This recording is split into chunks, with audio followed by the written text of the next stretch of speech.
Welcome to the Grant Writing Simplified podcast. This is the place to learn how to make a big impact in your community through grant writing and nonprofit consulting.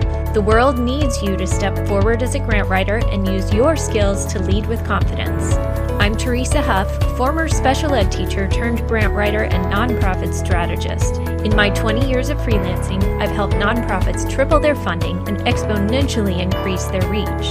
Now I'm stepping up to mentor freelancers and nonprofit leaders like you who are ready to take your skills to the next level. It's time to get intentional about your vision so you can create lasting change in your community. Learn the skills and strategies you need to become the grant writer the world needs. Let's do this. Hey friends, welcome to episode 68. Back in episode 41, I interviewed Kari Bartkus about why she chose to start a ministry-based business instead of a nonprofit. And she is using her business to still serve others and to give back to the community. That was a great episode that I'll link to in the show notes.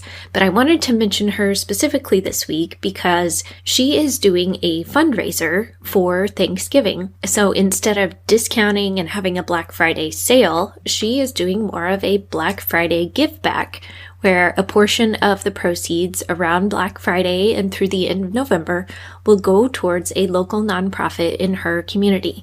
So it's a really cool way. If you listen to her interview, she's just really using her small business to minister to others and still serve nonprofits in her community.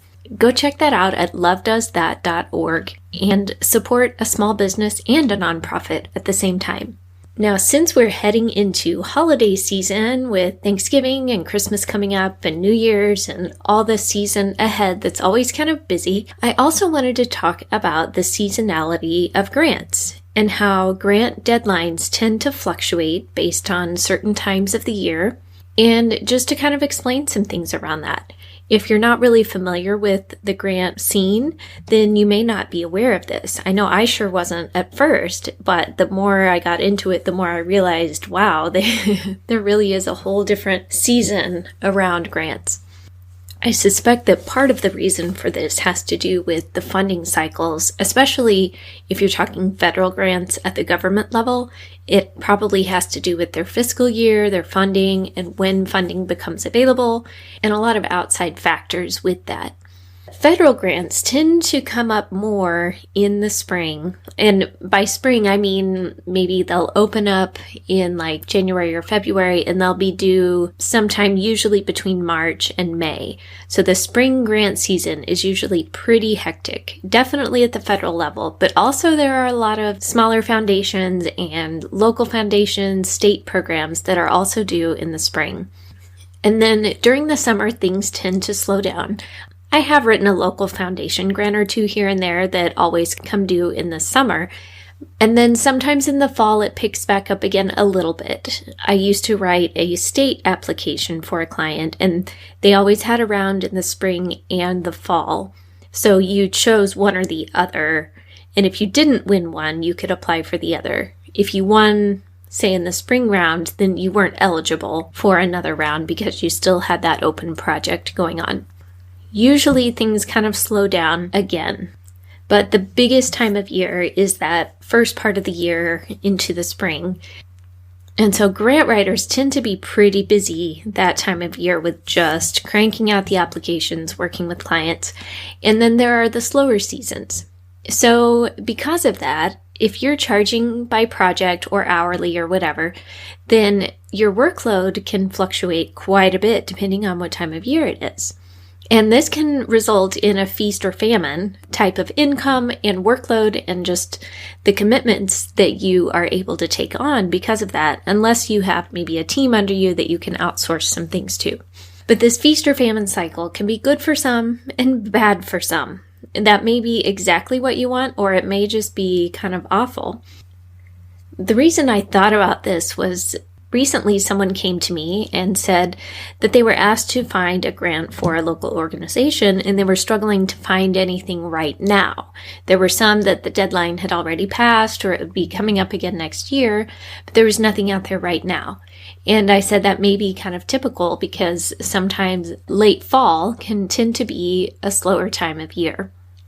And that is not uncommon.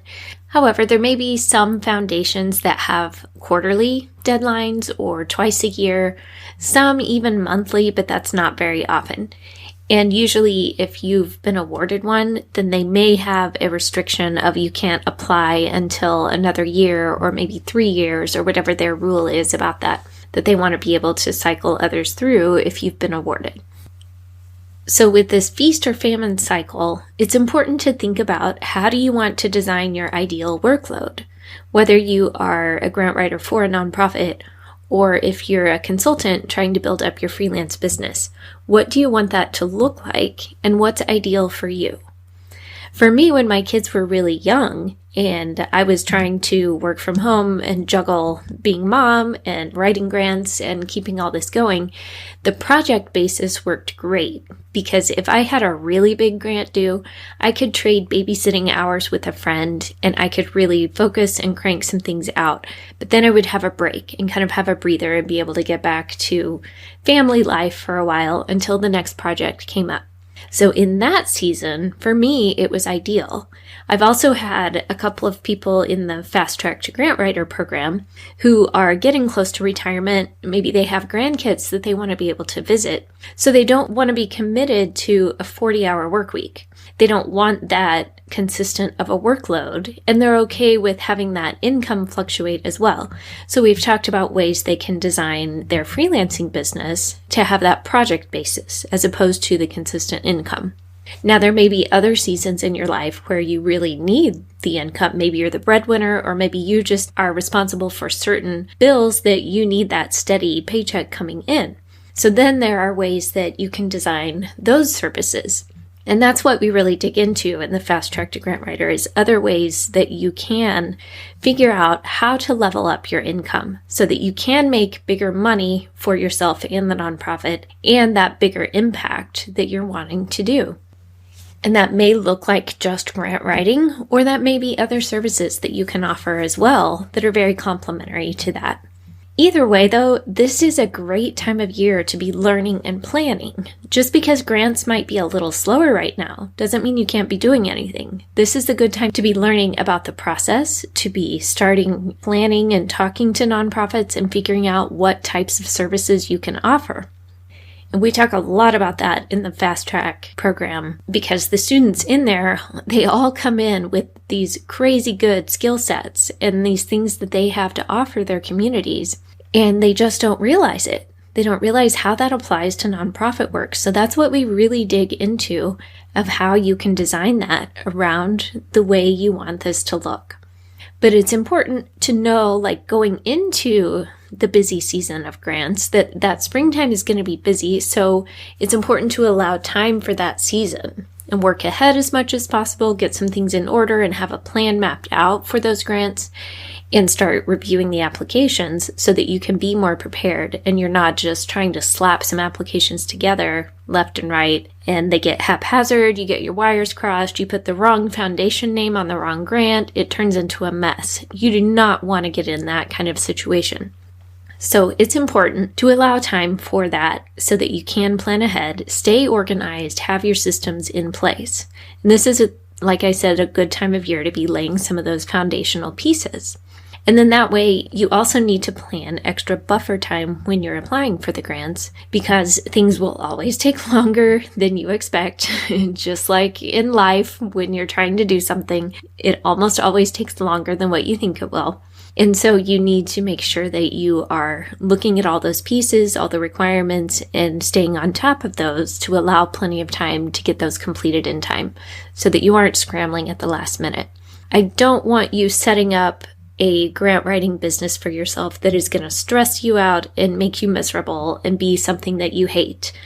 I really want you to set up something that you enjoy. So that's why I'm telling you this now so that you can think this through and go through what you want this to look like. Is the fluctuating project cycle perfect for you? Or do you need that consistent income? And then you can think through and work backwards from there of how you need to design your freelance grant writing business. We go into this in depth in the Fast Track to Grant Writer. If that is something that you're needing support with, I would love to help you get these pieces in place before the end of the year so that you can hit the ground running in 2022 with your freelance grant writing business. If you're not sure whether or not grant writing is the right thing for you, you may not have heard, but I have a free quiz on my site. You can go to teresahuff.com/quiz, and it just takes you through a few questions of, do you have what it takes to be a grant writer? I'll ask you some questions, we'll work through those, and then you can see, is this something that I would really have a knack for?